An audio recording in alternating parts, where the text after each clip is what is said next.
Election Board meeting of October 16th, 2023 to order. Would everyone please rise and join me in saying the Pledge of Allegiance? I pledge allegiance to the flag of the United States of America and to the republic for which it stands, one nation, under God, indivisible, with liberty and justice for all. Thank you. Do we have a review and approval of prior meeting minutes? I know they were sent out. Joe sent them out, and he made one, thank you for making that one additional on the executive committee. So we have, I guess, the last two meetings, including the executive committee, which was just after one of the meetings. Right. So it's actually three sets of minutes. Okay, they all looked good to all of us with that one exception, so I'll entertain a motion to approve those minutes. I move to approve the minutes. A second? Second? All in favor, say aye. Aye. Aye, matter carries unanimously. Next, order of business.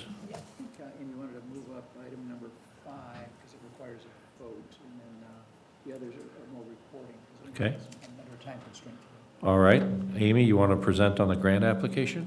Certainly, yes. The Secretary of State has put out a $2 million grant opportunity for election security and an improvement in elections, and I would like to submit a grant.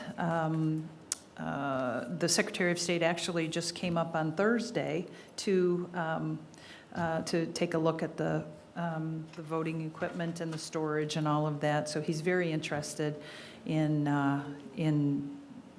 working with us together. So I would like to request that I can put in a grant to the Secretary of State's office for election security. Okay, so that's your motion you're making? I move to do that. Second? I'll second. Oh. Let me just make one. Okay. Just one inquiry. My understanding is that we've had a security assessment. Have to use your microphone. Sorry. Thank you. My understanding is that even though we've had a security assessment, the actual needs and the actual costs are still to be determined yet, which is why we're just asking for a general approval of going for a grant to be able to do this. But it'll be consistent with what we've heard from the representative from TSA and Yeah, from Homeland Security. Homeland Security, Right, yes. Yes, so there are, the grant is not finalized yet. It is not due until end of October, so I don't have the specifics on it, but I am basing it on the recommendations made by DHS. Okay, great. Okay, it's been seconded. All in favor, say aye. Aye. Aye. The matter carries unanimously. Now, anything else need to be jumped up? Okay, we'll go back to 4, election archives. Is there a presentation on that? Hi, Tom. Hi, Kim. So in our archives, we have 554 boxes, big bankers boxes of poll books. I believe they go back to 1970 something. The retention on this material is 22 months. We have obviously done above and beyond with that. These records never get requested, and I know they don't. And we'd like very much to be able to go ahead and destroy them and free up some room for the archives. Hey, Kim, Katrina's behind you. Is she? She is. Oh, wonderful. She's in charge of archives. And she is here with archives. Hi, Katrina Carter, Director, Archivist for St. Joseph County, City of South Bend, offices at 1140 South Lafayette Boulevard. And I put this request before Kim and Gidget because Gidget told me she destroyed some election records you guys had at the courthouse. And I'm like, hey, I have a bunch of election records. In past boards were hesitant to get rid of them in case something came up. But since I heard we were open to that again, I wanted to see if we could get rid of some things. I've kind of broken it down by how many boxes can be destroyed by the clerk's code that the state board gives us. And so it's 324 boxes that can go under clerk 10-30, 51 boxes that can go under clerk 10-50, or I'm sorry, 10-32, one box under the general retention code of 10-4. So it's 376 boxes. There are 2 boxes that we will keep because it's historical election maps, and as Kim knows, we just had that question come up with Walkerton, so I'd like to keep those maps. And then there's 176 boxes that don't give any general of what's inside them, so in the future, those may be something that need to be reviewed. But right now, I'm requesting 376 boxes to be destroyed. And when you say destroyed, are the materials shredded? or- Shredded, yes. Mhm.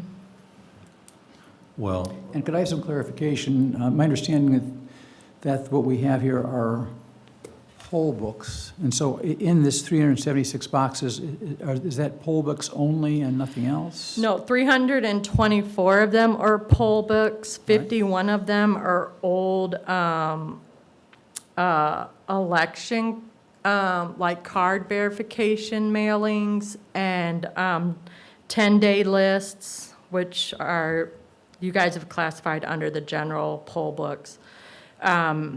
And then the Gen 10-4 looks like it's just general office files from somebody who worked in the department before.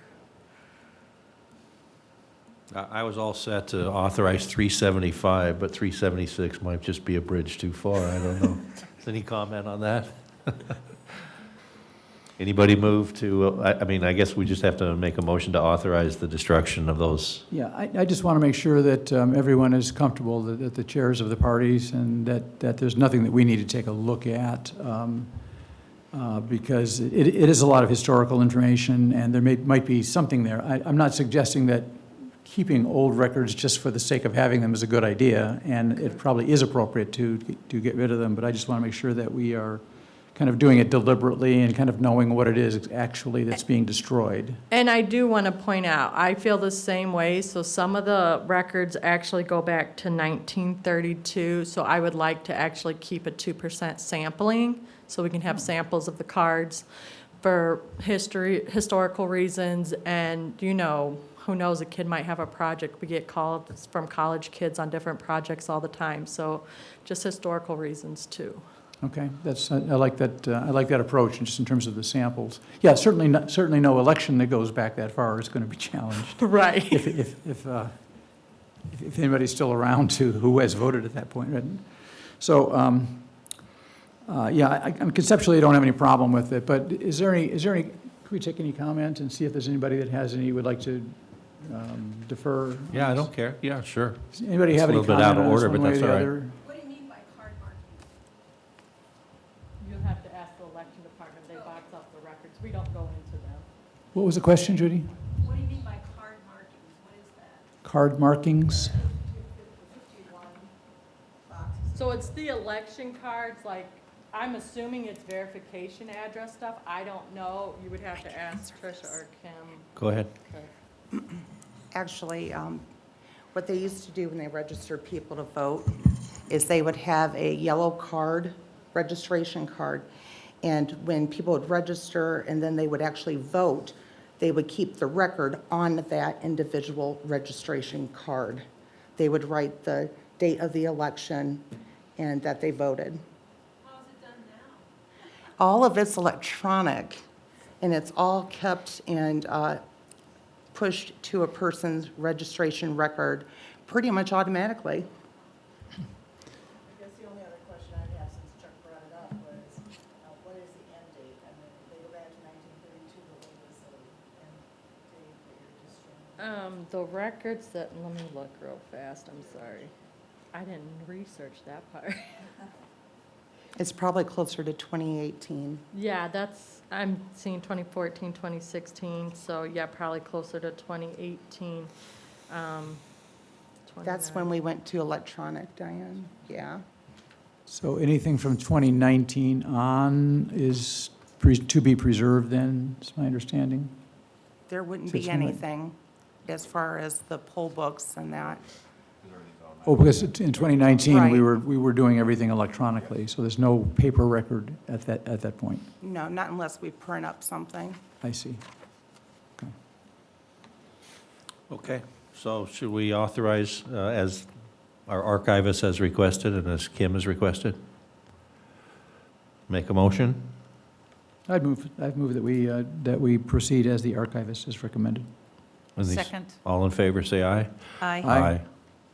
Carries unanimously. Vote center status. Thank you. Thank you. Thank you. And if you see any about the Dewey Truman election, pull those ones out, because I still think that one was close. Thanks. We'll need a written request. Okay, So vote center status update, everything's going very well with getting all the machines upgraded and calibrated. Obviously, we had the add-in, so we had to go back and do everything over again. We are through all the freedom votes, all the OVOs. We should finish the poll pads today, if not tomorrow. So all machines will be updated to the proper election and updated to what was added in based on what we talked about last time. As far as the vote centers themselves, on Friday, we did, Tricia, Kim, and I went to a couple of sites specifically, just to kind of walk through the layouts that we had on file to make sure that those were all good. The bathrooms are good, handicap parking was good, handicap accessibles were good. Everything looked very well with what we did with the kind of the sites that we went to and kind of sample size, if you will. Had a couple changes that we did make that we thought would be some good entrance, exit situations that we thought would be better for the voters once they come in and come out. We will continue to do that. That will be something of emphasis that we want to go into next year with. Obviously, with next year being a bigger election, it's going to be very important that those sites are up to date, those drawings are up to date, and each site is held accountable for where they're going to be having their elections going on during that day. So we'll continue to do this. We'll continue to communicate with the sites, continue to communicate with the folks that we have been, making sure we have point of contacts and all the information that we need for the specific sites are accurate and up to date. wonderful. Thank you. I do recall that there was a specific concern about Walt Disney School and some of the way things were set up last time. Has that been reconfigured this time around? I will be following up with that. I did actually talk to the vote technician about that. He did emphasize some concern with that. So we will be handling that, and I think there is a secondary alternative that we already have in place. We just want to make sure that the school understands that that's going to be the option going forward. Okay. Very good. Other business? Actually, I do. I want to add to that. We are going to reach out one more time to the vote centers that we've not heard from. And then if we get no response, that's when I'm going to defer it to Andrew. Okay. Sounds good. Thank you. Any other business? Okay, our next meeting is scheduled, Public comment. I know. Our next meeting is scheduled for the 23rd at 11 a.m. Are we here, Kim? We're set. Yes. Okay, so Yes. that's next Monday. And now we're open for public comments.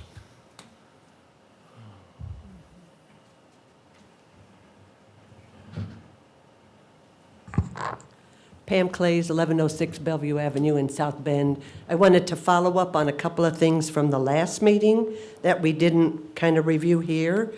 And one of them was the sign about reminding voters that the at-large is not counted. You don't do it if you do a straight ticket. And we talked about having a sign at the booths. Is that happening? May I? Yeah. Okay. I think there's some general hesitancy to create signs of our own and post them within voting chutes because of state law tightly controlling what we can and cannot say. I think Tricia can speak to this, but I believe it is the software itself that will reject what you're trying to do if that is what the attempt is that you're making. Maybe Tricia or... Yeah, I think if it's a straight ticket vote, it takes you automatically to the at-large and tells you have to vote for the at-large. Oh, does it? Yeah. It does. Yeah, it definitely does. I haven't early voted yet, so. Yeah, it does do that. Okay, all right, let me make a note.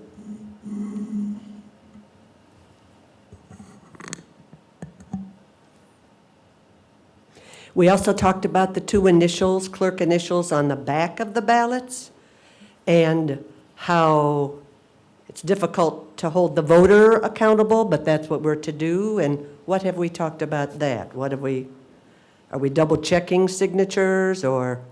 Pam, this is all going to be done in the training session for the vote center workers. Last year, it was a red flag issue. This year, it's a red flag issue as well. So we are focusing on that. Thanks.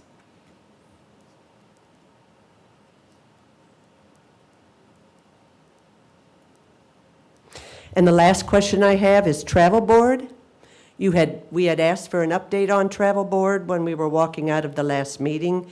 Is there any update on Travel Board? Do you have anybody requesting it? We had an actual, a bunch of them coming through for one establishment. Travel Board starts the 19th, and we will have team that goes out there. Is that like a nursing facility? It is. Any homebound people asking for Travel Board? I haven't gotten any yet. But it is available in case somebody needs it. Yeah, the only thing that changed is the way that our Travel Board executes. They can't call and ask for people to vote Travel Board. Right. So that is the only change that we have. Okay. And during an election of this size, which isn't as large as the federal elections, we have enough people in our absentee department to execute that. Good. Thank you. Any other public comment? Seeing none, I'll entertain a motion to adjourn. So moved? All in favor, say aye. Aye. We're adjourned. We'll see